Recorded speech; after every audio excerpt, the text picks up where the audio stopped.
Olá, amigos de todo o Brasil, está no ar mais uma edição do nosso programa Prova Final. Esse programa é uma parceria da Rede de Ensino LFG com a TV Justiça e nele você vai ter um resumo dos principais temas que caem no exame da OAB. O nosso programa é dividido em 3 blocos. O primeiro bloco chama-se O Tema do Dia. E nele eu vou fazer uma breve explicação sobre a matéria que eu escolhi hoje para tratar com vocês. O segundo bloco chama Pergunte ao Professor. E nele eu vou responder questões de candidatos do Brasil inteiro a respeito daquele tema. E o terceiro bloco é o X da questão. Nele a gente vai aplicar o conhecimento que teve na teoria. Na prática, a gente vai resolver testes que já caíram na OAB a respeito daquele tema. O tema de hoje são crimes contra a honra. Você sabe a diferença entre calúnia, difamação e injúria? Será que você já foi caluniado alguma vez? Injuriar. Já injuriou alguém? Quer saber? Então fica com a gente.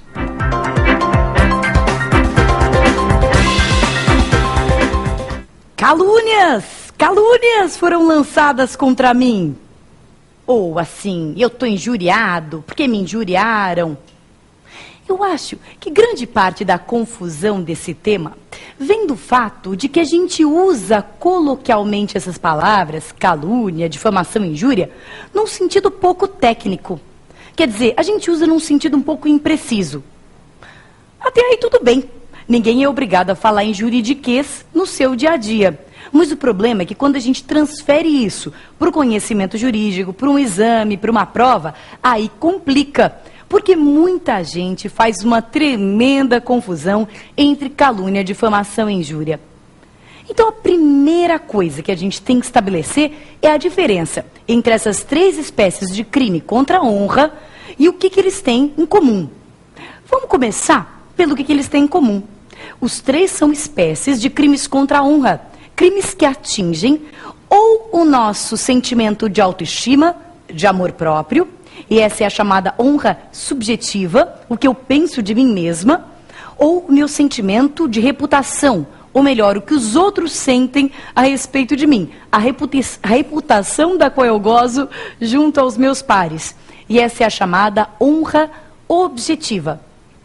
Pois bem, a calúnia e a difamação são crimes que atingem, sobretudo, a honra objetiva. Você sabe que existem alguns doutrinadores, e eu vou citar só o melhor de todos, o nosso querido e grande Hungria, que dizem uma coisa que é bastante razoável: essa separação entre honra objetiva e subjetiva é um pouco artificial. E eu acho que isso dificulta um pouco o nosso entendimento. Poxa vida, quando alguém destrói a minha reputação no meu local de trabalho, é claro que isso me entristece. Por outro lado, se alguém me humilha na frente dos outros, isso também abala a minha reputação. O que eu estou querendo dizer é que a gente não pode levar tão a ferro e fogo essa separação entre honra objetiva, reputação, e honra subjetiva, sentimento de autoestima. Mas a verdade é que a calúnia e a difamação atingem, sobretudo ou principalmente, a honra objetiva, ainda que acabe respingando também na honra subjetiva.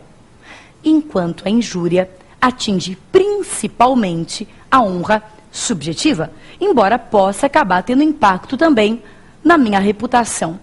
Isso é importante, não é uma mera diferença terminológica, é importante sobretudo para afirmar o momento consumativo, que a gente vai ver daqui a um minutinho. Bom, quanto à tipificação, a calúnia consiste em imputar a alguém, atribuir a alguém, falsamente, um fato definido como crime. Como é que é isso mesmo?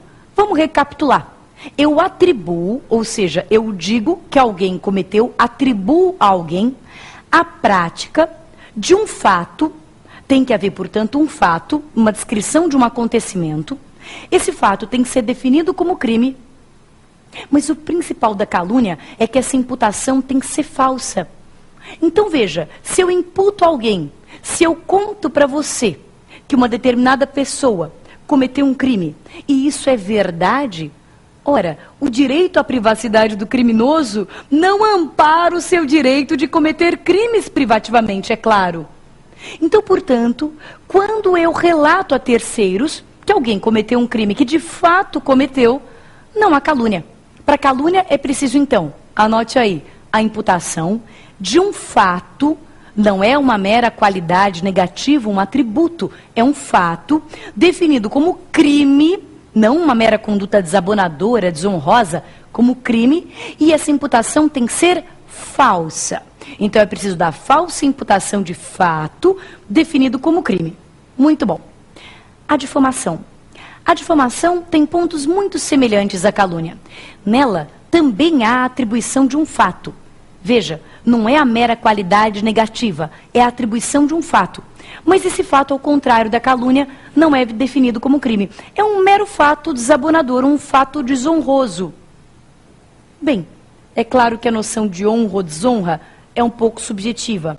Mas, por exemplo, se alguém imputa a mim, deixe-me colocar aqui como vítima da difamação, se alguém imputa a mim a prática de adultério, alguém diz que eu sou adúltera, que eu tenho relações extraconjugais, como você sabe, o adultério não é mais crime.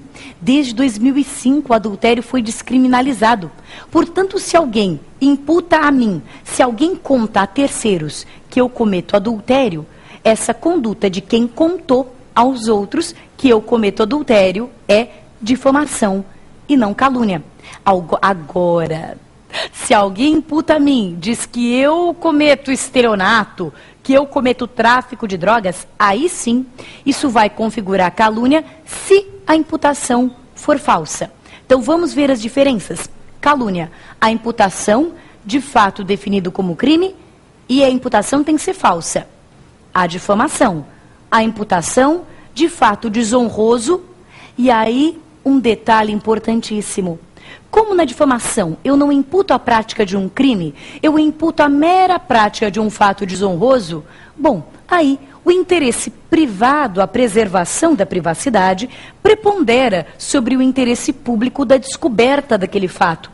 Portanto, e isso é fundamental, para a difamação, pouco importa se o fato é verdadeiro ou falso. Então, diferenças entre calúnia e difamação. Calúnia, a imputação de fato definido como crime e imputação que deve ser falsa. Difamação, a imputação de fato desonroso, pouco importando se essa imputação é verdadeira ou falsa. Por fim, a injúria. A injúria é um crime bastante diferente desses dois primeiros. A calúnia e a difamação, como nós já advertimos no começo dessa pequena aula, atingem a honra objetiva, o que os meus pares, o que os outros pensam a meu respeito. A injúria não. A injúria é um crime contra a honra subjetiva. Então ela visa atingir o meu sentimento de autoestima, o meu sentimento de amor próprio. E por isso, a injúria não precisa da imputação de fato. Aliás, veja que quanto à injúria, não há sequer os verbos imputar, né? Não há imputar fato, não.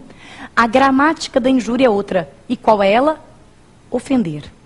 Ofender a dignidade ou o decoro. Ofender a dignidade ou o decoro. Me manifestar ofensivamente, visando dolosamente, porque todos os crimes contra a honra só prevêem modalidade dolosa, visando dolosamente atingir a sua honra subjetiva, atingir o seu sentimento de autoestima, o seu sentimento de amor próprio. É por isso que para a injúria não é preciso a imputação de fato. Basta a atribuição de uma qualidade negativa. A injúria pode ser a mera expressão de uma opinião, a mera atribuição de um atributo, de um defeito.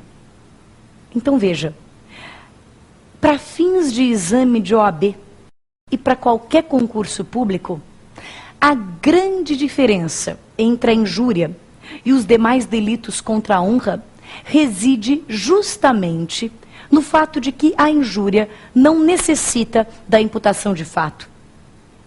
Então veja, se eu digo a Patrícia Vanzolini que sou eu, a Patrícia Vanzolini cometeu um grande estelionato, Patrícia deu um grande golpe no mercado, ficou com dinheiro de um bocado de investidores. Ora, esta imputação, se for falsa, configurará calúnia. Se for verdadeira, a sua conduta de divulgar será atípica. A sua conduta de divulgar, aliás, será um benefício social, divulgando para a sociedade os crimes cometidos por Patrícia, mas não será calúnia. Se for falsa a imputação, haverá calúnia. Se for verdadeira, crime algum. Mas se você diz, Patrícia é uma estelionatária, simplesmente isso, ou melhor, uma conhecida gíria penalística, e até não penalística, uma gíria que a sociedade toda está muito habituada, ela é o maior 171. Já ouviu essa expressão? Tem até pagode usando, né? Por favor, amor, não pense que são 71. Eu que sou uma fã de pagode, por incrível que pareça, conheço um pagode que usa essas palavras, 171. Pois é, se eu digo, pô, você é o maior 171, isso é calúnia? Não é. E esse é o equívoco do candidato na hora de fazer o concurso. Embora eu esteja atribuindo uma conduta que, embora pudesse ser até tipificada, é tipificada como crime, 171, estelionato, eu não estou, na verdade, narrando um fato. Eu estou simplesmente dando um atributo negativo, sem qualquer elemento objetivo para lastreá-lo. Portanto, a minha conduta configura injúria e não calúnia, e nem tampouco difamação, e sim injúria. Imagina que eu digo que determinada pessoa é uma pessoa que se dedica habitualmente, eu vou aqui, e me perdoem porque eu sei que o veículo não é apropriado, a televisão, para o emprego de terminologia chula, mas eu preciso empregá-la em certa medida que seja suficiente para dar o exemplo. Se eu digo que uma pessoa se dedica à mercancia carnal, ao comércio do amor carnal, e dou dados, digo, olha, realmente ela tem este ofício, ou ele, né, por que não? Ela ou ele tem este ofício, se dedica à prática da prostituição, blá, blá, blá, blá, blá, blá. Isso configura difamação. Sabemos que a prostituição não é crime, mas é um fato desabonador à reputação. No entanto, se eu simplesmente, no meio de uma briga, de uma discussão, chamo a pessoa de prostituta, uso esta terminologia, então isso não é difamação, até porque uma pessoa não pode ser difamada para si mesma. Isto é injúria. Mas, Patrícia, ainda que seja verdade, sim, pensemos no caso do homossexualismo. É claro que a opção sexual não é meritória ou demeritória. Todas as opções sexuais são absolutamente dignas e merecedoras de respeito. Mas imaginemos que numa disputa, eu nomeio, numa briga, numa discussão verbal, eu nomeio a pessoa com a pecha de homossexual de uma forma depreciativa. Então isso seja verdade. Se a minha intenção com aquela palavra chula, grosseira, indigna, se a minha intenção era aviltar, se a minha intenção era ofender, era humilhar, era menoscabar, era de alguma forma diminuir o sentimento de amor próprio, a autoestima da pessoa, ainda que aquele fato objetivamente pudesse ser verdade, o mero uso da terminologia chula, grosseira, aviltante, caracteriza a injúria. Eu estou deixando isso bem claro para a gente entender uma coisa que também cai muito em prova, que é a tal da exceção da verdade. A exceção da verdade é a possibilidade daquele que proferiu a conduta, daquele que proferiu a afirmação que pode caracterizar crime contra a honra, de provar a verdade de suas afirmações. Aquele que proferiu a calúnia pode tentar provar a verdade de suas afirmações, aquele que proferiu a difamação ou que proferiu a injúria. Essa oportunidade processual chama-se exceção da verdade. É a oportunidade processual de provar a veracidade das imputações lançadas contra a vítima. Pois bem, a calúnia é a imputação falsa de um fato criminoso. Notem, é a imputação falsa. Então quer dizer que só haverá calúnia se a imputação for falsa. Se aquela imputação for verdadeira, como nós já vimos, haverá um interesse público em vê-la revelada. Então só haverá calúnia se a imputação for falsa. Portanto, pela lógica, é possível ao autor da suposta calúnia entrar com exceção da verdade, provar nos autos que o que ele falou era verdade? Em regra, sim. Então a calúnia, trocando em miúdos, admite exceção da verdade? Regra, sim. É uma regra porque tem exceções. E ela tem 3 exceções. Então existem 3 situações em que a calúnia deixa de admitir exceção da verdade. Quais são elas? A primeira delas, a meu ver, é completamente injustificada. Mas como aqui não é oportunidade de fazer juízos críticos a respeito do nosso direito positivo, e sim de transmiti-lo da forma mais clara e conciso possível, a primeira situação em que não se admite exceção da verdade é quando o caluniado for presidente da República ou chefe de governo estrangeiro. Então, quando eu calunio, ou quando eu imputo, veja bem, quando eu imputo ao presidente da República ou a um chefe de governo estrangeiro uma conduta definida como crime, ainda que eu tenha fartas provas de que a minha imputação é verdadeira, eu não tenho oportunidade de provar. The king can do no wrong. Você se lembra desse brocardo do absolutismo? O rei não erra. Porque o rei, no absolutismo, era uma filial direta do poder divino. Então, quem dissesse que o rei errou, está mentindo, porque o rei não erra. Pois é. Estamos bem longe do Estado absolutista e o rei, de há muito, que não é mais uma filial do poder divino, mas ainda assim, o nosso país vive como se o rei não errasse. Então, quem acusa o presidente da República ou o chefe de governo estrangeiro de ter cometido o crime, não pode provar que está falando a verdade. Segunda situação, essa já mais lógica. Quando, por aquela acusação, a pessoa que foi acusada já tiver sido absolvida por sentença irrecorrível. Quando, por aquela acusação que lhe foi lançada, a pessoa acusada já tiver sido absolvida por sentença irrecorrível. É, na verdade, o prestígio do princípio da res judicata, da coisa julgada. Se o próprio judiciário já reconheceu que aquele crime não existiu ou que aquela pessoa não o cometeu, não pode agora ser ressuscitada, ser exumada essa questão dentro do processo de calúnia. Então, não é cabível a exceção da verdade quando aquela acusação, por aquela acusação, já houve sentença absolutória irrecorrível. E a terceira situação em que a calúnia não admite exceção da verdade, existe quando o crime acusado, o crime do qual eu acuso a vítima, é um crime de ação penal privada e ainda não há sentença condenatória irrecorrível. Se eu acuso alguém de ter cometido um crime de ação penal privada, eu não posso depois pretender demonstrar que esse crime aconteceu, por um problema de legitimidade. Porque como o crime é de ação penal privada, só quem pode mover a ação é a própria vítima. Então, quando o crime é de ação penal privada e não há sentença condenatória ainda. São as 3 situações em que a calúnia não admite exceção da verdade. Agora, a difamação. Na difamação, se você tiver me acusado de adultério, não adianta provar que é verdade, porque a difamação existirá de qualquer jeito. Então, admite-se exceção da verdade na difamação? Claro que não. Já que a falsidade não é importante para o tipo, pouco importa eu provar ou não a veracidade. Então, difamação não admite exceção da verdade. Como regra, tem uma exceção. Quando a difamação é lançada contra funcionário público e em razão das suas funções, não uma acusação em relação à vida privada do funcionário público, mas é lançada contra funcionário público em razão das suas funções, existe um interesse estatal em descobrir se ela é verdade ou mentira. Então aí admite-se a exceção da verdade. Portanto, difamação não admite. Única situação em que admite, quando o ofendido for funcionário público e a ofensa for relativa às funções.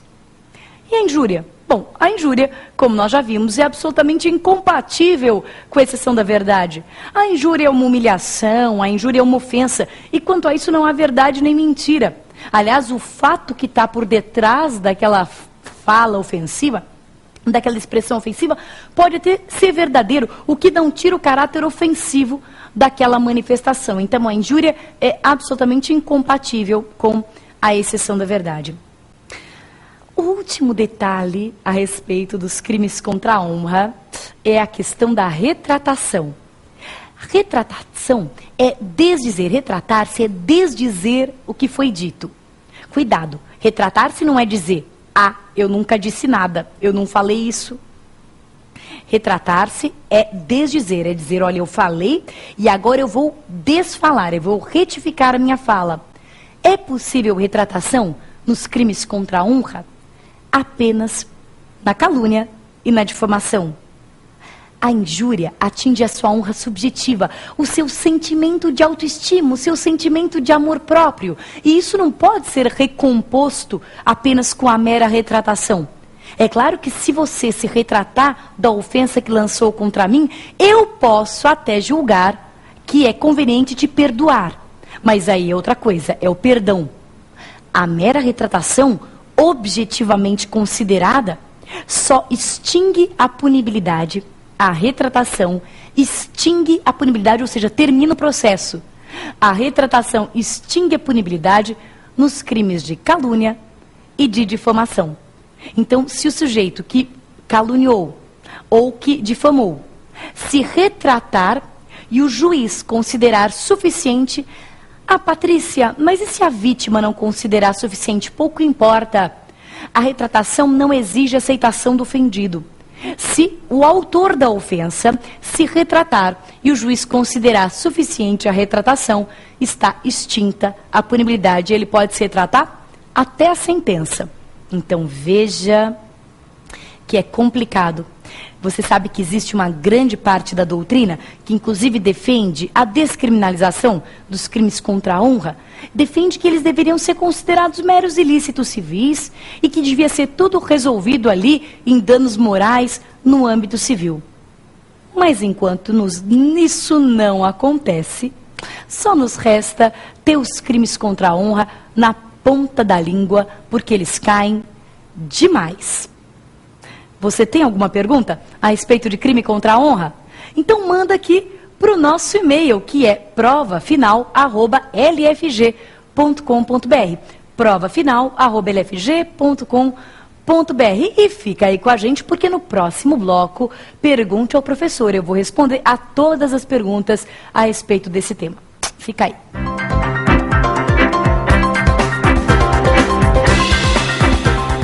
Difamação, injúria, crimes contra a honra. Então esse é o tema da aula, esse é o tema do dia.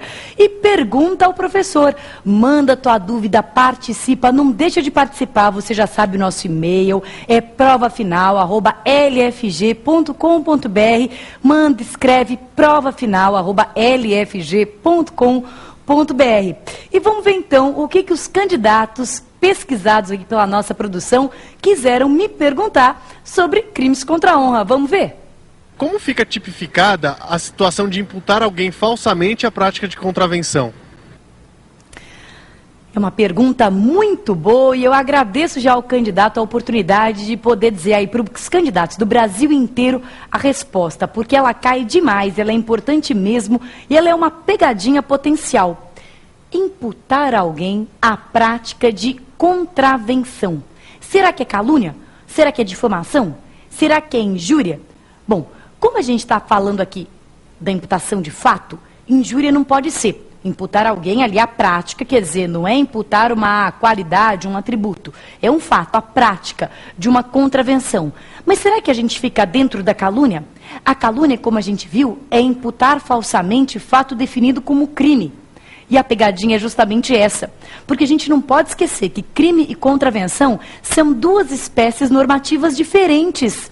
Não são a mesma coisa. Quando se fala em infração penal, a infração penal engloba crimes e contravenções. Mas quando a lei fala em crime, ela está excluindo contravenções. E você sabe muito bem que não se admite a analogia in malam partem, analogia de norma incriminadora.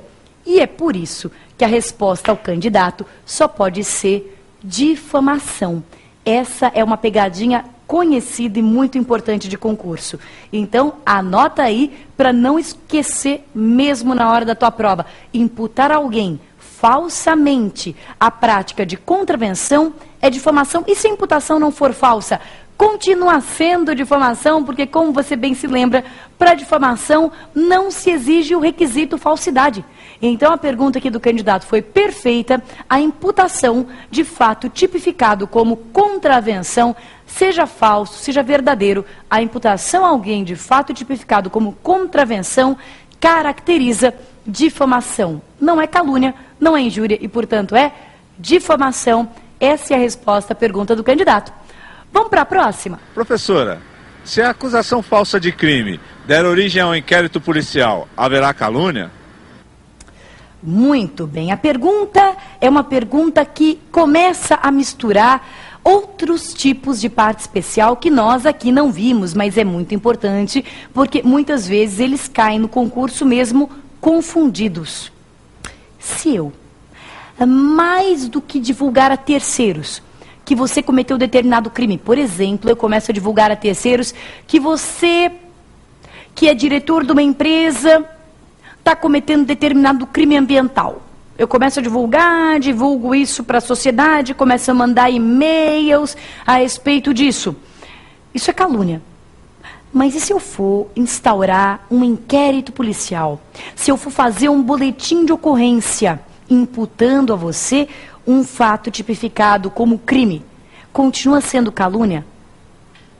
O crime torna-se mais grave, até porque ele vira um crime contra a administração da justiça. O crime de movimentar a máquina do Estado, da persecução penal, seja pela instauração de inquéritos, seja pela ação, pela denúncia. Ou seja, dar origem à persecução penal contra alguém. Persecução penal vai desde a instauração do inquérito até a propositura da ação. Dar origem à persecução penal contra alguém, imputando falsamente um fato definido como crime, é mais do que calúnia, é um crime chamado denunciação caluniosa. Denunciação caluniosa. Ele é um crime contra a administração da justiça, um crime mais grave do que a calúnia, um crime com uma pena mais alta do que a calúnia, um crime de ação penal pública, ao passo que a calúnia, via de regra, é de ação penal privada, portanto, sofre, por exemplo, com a decadência. A denunciação caluniosa, não. Portanto, imputar alguém falsamente fato definido como crime, dando origem à instauração de procedimento investigatório ou procedimento penal contra a pessoa, configura denunciação caluniosa e não mera calúnia. Denunciação caluniosa que, portanto, absorve a calúnia. A calúnia fica absorvida. Agora, um detalhe interessante. Para calúnia, só vale a imputação falsa de fato definido como crime. Você está bem lembrado, porque eu acabei de responder ao candidato anterior. Acontece que para denunciação caluniosa, vale tanto a imputação falsa de crime, quanto a imputação falsa de contravenção. Então, notem que boa pegadinha de concurso. Para que haja denunciação caluniosa, é possível a existência de denunciação caluniosa, desde que haja a imputação falsa de crime ou contravenção, que dê causa à instauração da persecução penal contra a pessoa. Portanto, respondendo aí a pergunta do candidato, uma boa pergunta que mistura um pouco crimes contra a honra com crimes contra a administração da justiça, o crime aqui de dar origem à instauração do inquérito policial é denunciação caluniosa e não mera calúnia. Denunciação caluniosa que, portanto, consumirá a calúnia. Ok? Então, próxima questão. Professor, ofender alguém usando expressões racistas é crime de racismo? Muito bom. É uma confusão que a mídia, e aí com todo respeito a esse, né, a esse veículo tão importante e no qual aqui estamos, mas muitas vezes a mídia acaba reforçando, porque acaba divulgando, até por, enfim, por uma questão técnica aí de conhecimento, mas acaba divulgando como racismo condutas que, na verdade, tecnicamente não são racismo. Existe uma diferença entre usar a terminologia no juridiquês e usar a terminologia no nosso dia a dia, no nosso senso comum. Então eu posso dizer que alguém que ofende outra pessoa com expressões racistas está sendo racista, está praticando racismo? Ora, lato sensu, sim. No nosso linguajar coloquial eu posso dizer, olha, isso é racismo. Você está sendo racista, é um sentimento de racismo. Mas juridicamente não. Porque juridicamente o racismo é uma conduta diferente. Os crimes de racismo estão previstos numa lei especial, Lei 7.716 de 89, e essa lei prevê como racismo a conduta de segregar, de separar por preconceito, de negar direitos a toda uma categoria indeterminada da população, todo aquele grupo de pessoas pertencentes àquela raça, cor, etnia, religião ou procedência nacional. Por outro lado, o Código Penal, que é o que nós estamos estudando na data de hoje, o Código Penal prevê como injúria qualificada pelo preconceito, ofender alguém usando para ofender elementos de raça, cor, religião, etnia, origem, condição de pessoa idosa ou deficiente. Então veja, ofender alguém, humilhar, aviltar, ofender alguém usando para isso elementos de raça, cor, religião, etnia, origem, condição de pessoa idosa ou deficiente, não é racismo. É injúria qualificada pelo preconceito. É uma injúria com uma pena maior, mas continua sendo injúria. E isso é muito importante. Porque se fosse racismo, a primeira consequência, como todos sabem, é que o racismo é um crime inafiançável e imprescritível. Enquanto que a injúria prescreve e admite a prestação de fiança, mesmo a injúria qualificada pelo preconceito. Você está lembrado de um episódio que aconteceu? Os boleiros aqui de plantão que me assistem, os futebolistas e os amantes do São Paulo Esporte Clube vão lembrar desse episódio. Eu não sei se você lembra de um episódio de um jogador de futebol brasileiro que foi xingado com expressões racistas dentro do campo por um jogador argentino. Bem, esse episódio foi noticiado amplamente como racismo. Mas você se lembra o que deu? Eu te conto o que deu. O que deu é que o jogador argentino pagou fiança e foi embora, porque ele foi preso em flagrante no campo, não sei se você está lembrado, mas ele pagou fiança e ele foi embora para a Argentina. Por outro lado, o jogador brasileiro não quis entrar com ação e, portanto, deixou a coisa morrer na praia. Agora, por que tudo isso aconteceu? Por que o jogador argentino pôde prestar fiança e por que o jogador brasileiro pôde escolher se ele queria ou não entrar com a ação? Porque não era racismo, era crime de injúria qualificada pelo preconceito. Se fosse racismo, em primeiro lugar seria inafiançável, em segundo lugar seria de ação penal pública. Pouco importa se o ofendido quer ou não entrar com a ação, ingressar com a ação. Então aquilo não era racismo. Aquilo era injúria qualificada pelo preconceito. É uma confusão muito comum. Acabou de ser noticiado na imprensa o caso envolvendo o cantor Dudu Nobre e a sua esposa Adriana Bombom, né, que foram, segundo o noticiado, ofendidos pela tripulação de uma companhia aérea norte-americana. Pois bem, eles foram vítimas de injúria qualificada pelo preconceito, não racismo. É claro que do ponto de vista do sentimento eu posso dizer, puxa, foi racismo aquilo, mas não é tecnicamente crime de racismo, é crime de injúria qualificada pelo preconceito. Mas Patrícia, como é que seria racismo? Imagina que aquela companhia aérea não deixasse ingressar no avião pessoa de determinada raça. Olha, pessoa dessa raça, quem quer que seja, não entra na aeronave. Isso seria racismo. O racismo é a conduta de segregar, de separar, de negar direitos a toda uma parcela indeterminada da população. Enquanto que a injúria é um crime contra a honra individual, contra a honra subjetiva, que tem como sujeito passivo uma pessoa determinada, mas quando ela é qualificada pelo preconceito, isso significa que eu uso para ofender, eu poderia usar para te ofender teus atributos físicos, teus atributos intelectuais, teus atributos morais, eu posso usar elementos da tua raça, cor, religião, etnia, origem, condição de pessoa idosa ou deficiente. Então, ofender alguém usando elementos da raça não é racismo, é injúria. Tudo bem? Então, próxima pergunta. Olá, professora. É possível o autor se retratar no caso de injúria? Bem, nós já respondemos parcialmente essa pergunta, mas aí eu tenho a oportunidade de falar, então, um pouquinho mais. Eu posso me retratar no caso de injúria? Então, imagina que eu tenha te ofendido.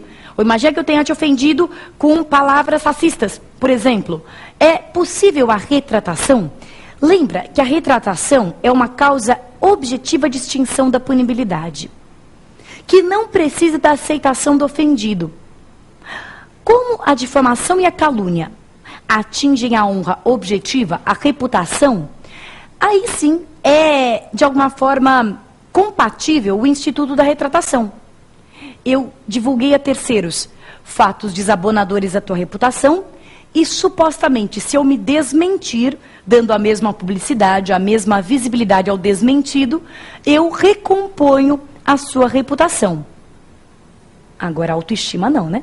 Autoestima não dá pra gente recompor assim.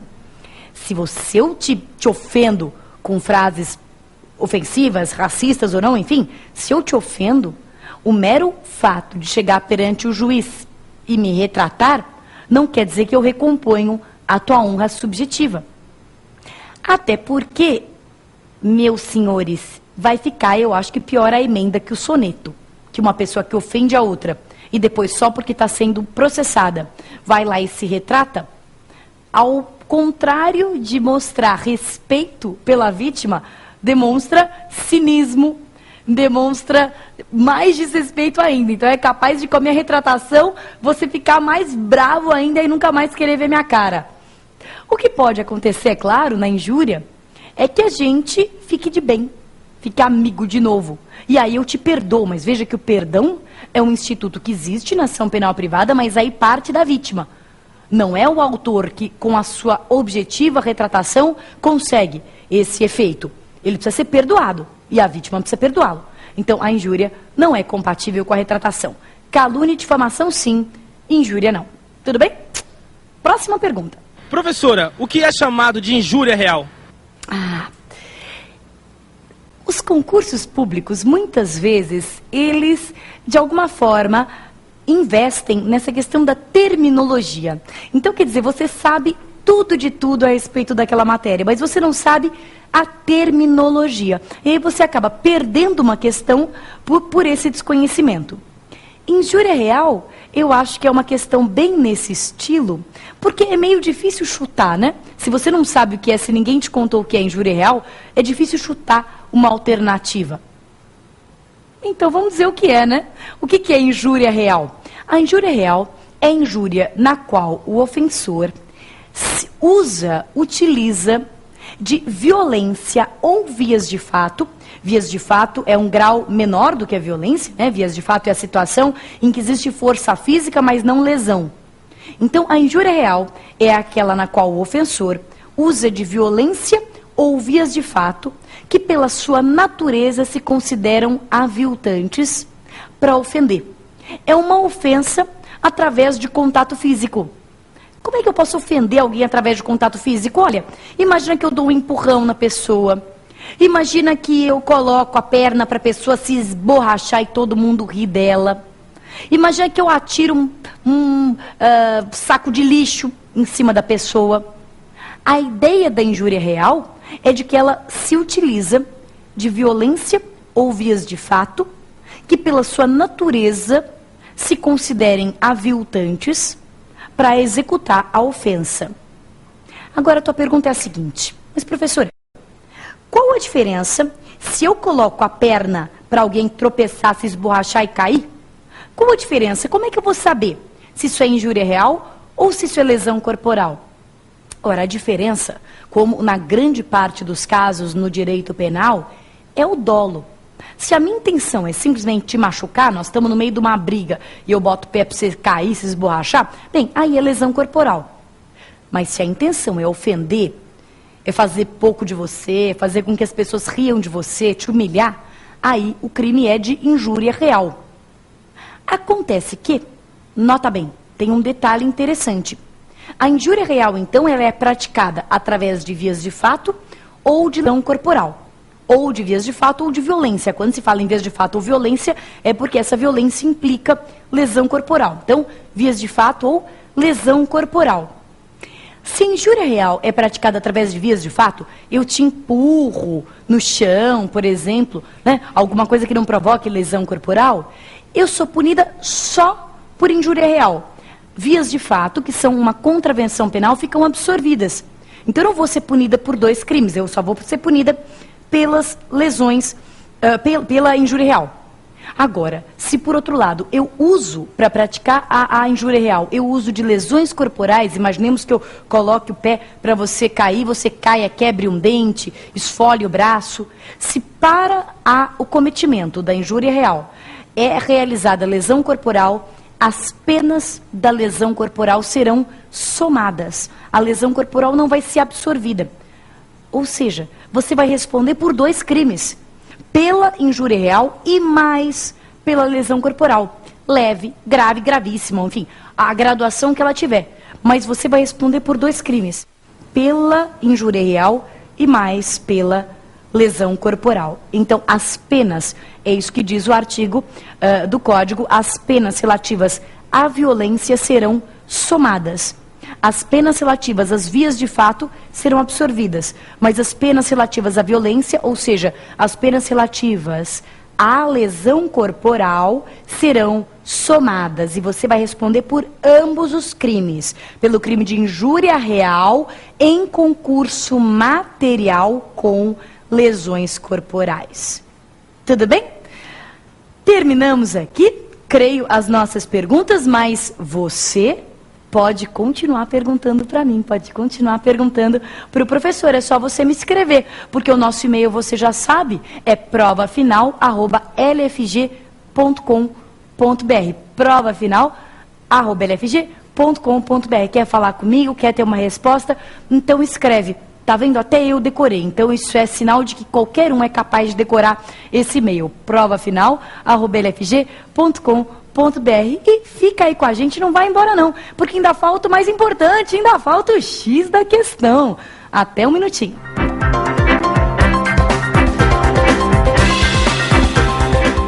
E o X da questão é: será que nós vamos conseguir responder as questões que já caíram na OAB a respeito de crimes contra a honra com o conteúdo da aula de hoje? Vamos ver. Primeira questão.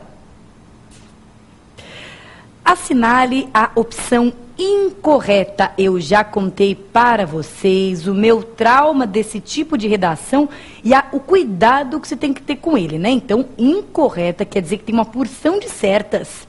Nós não podemos sair gabaritando a primeira certa, não. Tem várias certas e só uma errada. No que se refere aos crimes contra a honra, a calúnia é a falsa imputação a alguém, de fato, definido como crime. E essa alternativa, que a gente respondeu já inúmeras vezes, durante a aula de hoje, está certa. Não há nenhuma dúvida, isso é texto de lei. Isso é o que a gente disse, redisse, tredisse, quadridisse. A calúnia é a falsa imputação a alguém, de fato definido como crime. Por isso está certíssima e é por isso que nós não vamos assinalar, vamos ignorá-la e vamos para a próxima. Próxima.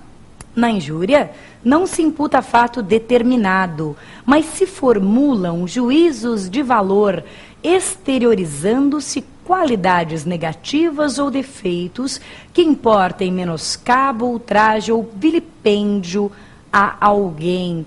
Então a alternativa está dizendo que eu não imputo um fato determinado, que eu simplesmente atribuo um defeito, uma qualidade negativa, uma circunstância aviltante, uma circunstância humilhante, ofensiva.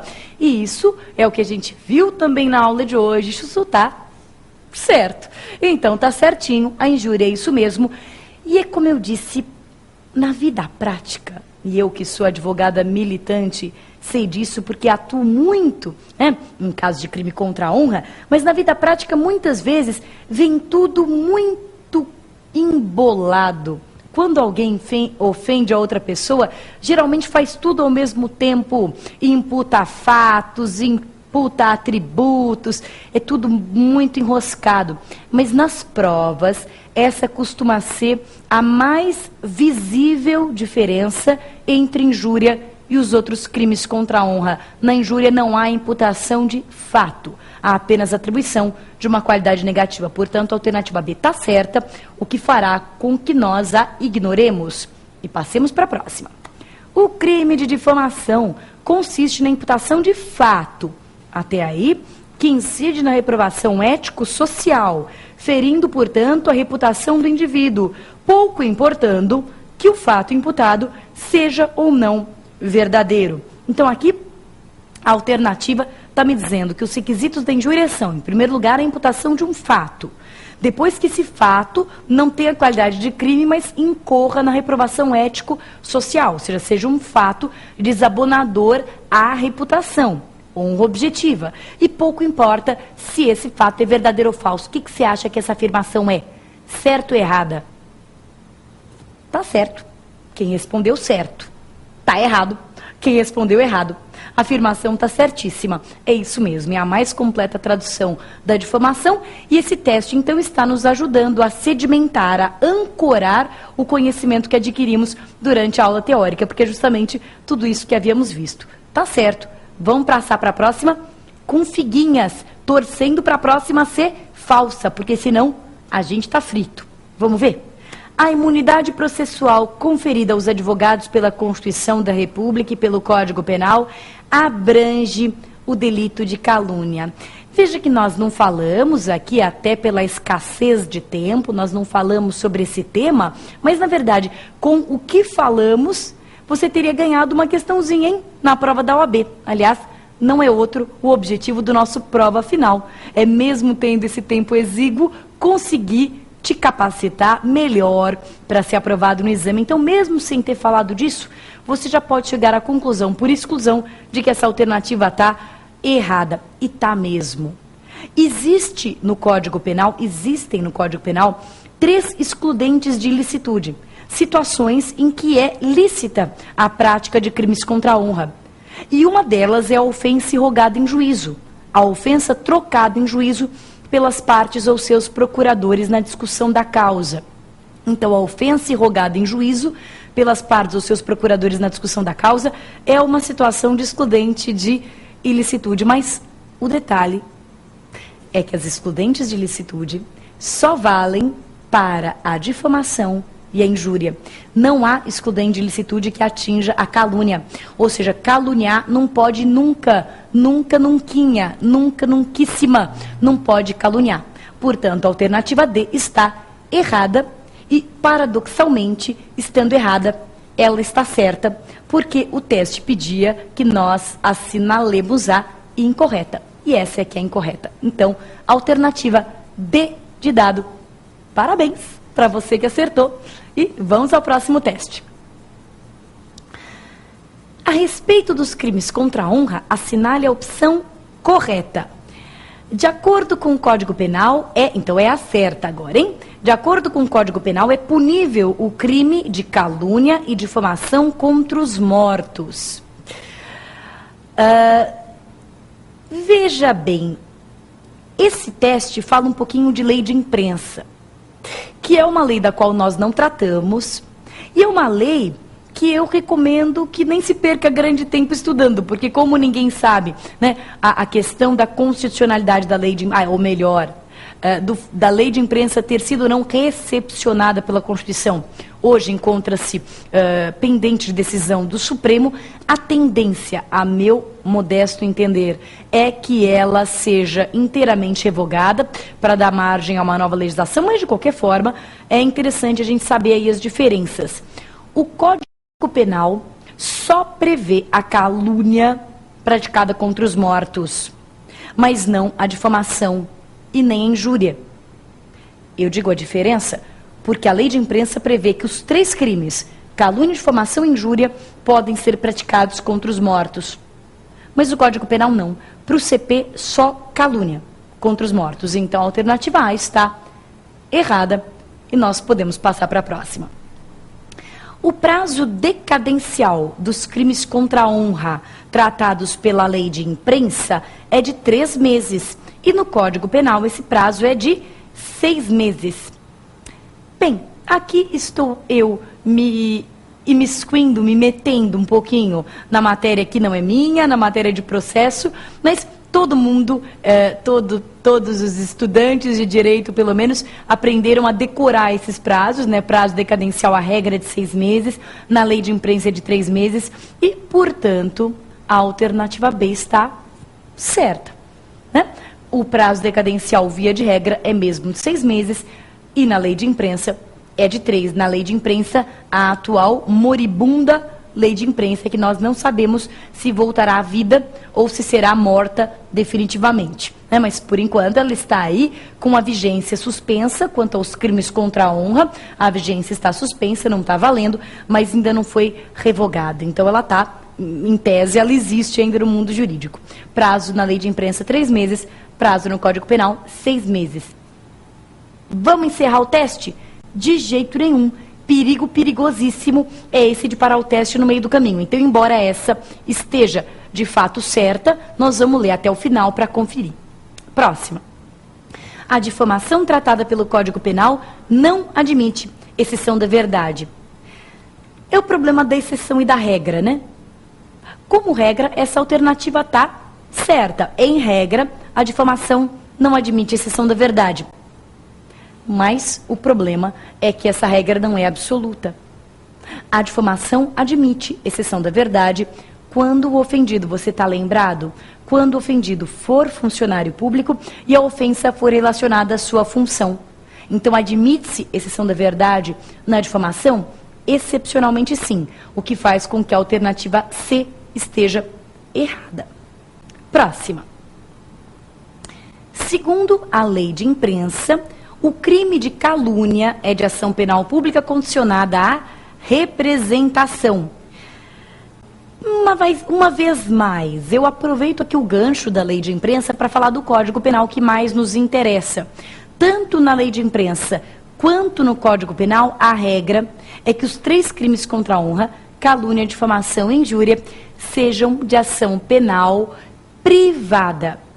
A regra, portanto, é que essa alternativa esteja errada.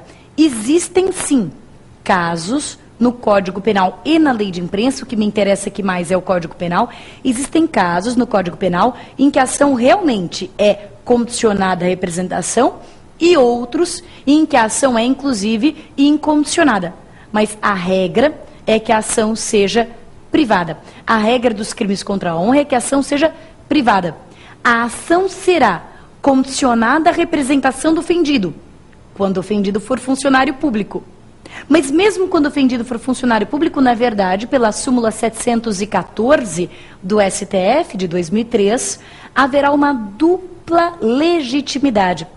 Então, quando o ofendido for funcionário público, caberá tanto a ele, mediante queixa, quanto ao Ministério Público, mediante representação, ajuizar a ação penal. Quando o ofendido for presidente da República ou chefe de governo estrangeiro, e aí a ação será condicionada à requisição do ministro da Justiça. Presidente da República ou chefe de governo estrangeiro, ação condicionada à requisição do ministro da Justiça. E, por fim, quando o crime for de injúria real com violência. Quando o crime for de injúria real com violência, a ação penal também será pública. Ação penal pública. Muito bom, meus amigos. Terminamos aqui o nosso prova final, mais um prova final. Tudo o que nós queremos de verdade, do fundo do coração, é ter ajudado um pouquinho que seja, ter contribuído um pouquinho que seja com o teu aprendizado, com a tua aprovação, se você for candidato de exame do OAB, se você estiver estudando, ampliando um pouquinho o conhecimento, relembrando conceitos que você certamente já viu na tua faculdade, no cursinho que você faz, Enfim, se a gente puder ter alcançado esse objetivo, nós já ficaremos muito, muito felizes. De qualquer forma, para que o nosso objetivo, para que a nossa meta seja completa, a gente está esperando a tua pergunta no e-mail que você já conhece, provafinal@lfg.com.br, provafinal@lfg.com.br, porque somos parceiros nessa empreitada. Estamos aqui justamente para sermos parceiros nessa empreitada tua rumo à vitória. Tudo bem? Então foi mais uma vez um grande prazer estarmos juntos e nos veremos ainda próximas vezes. Um grande abraço e fiquem com Deus.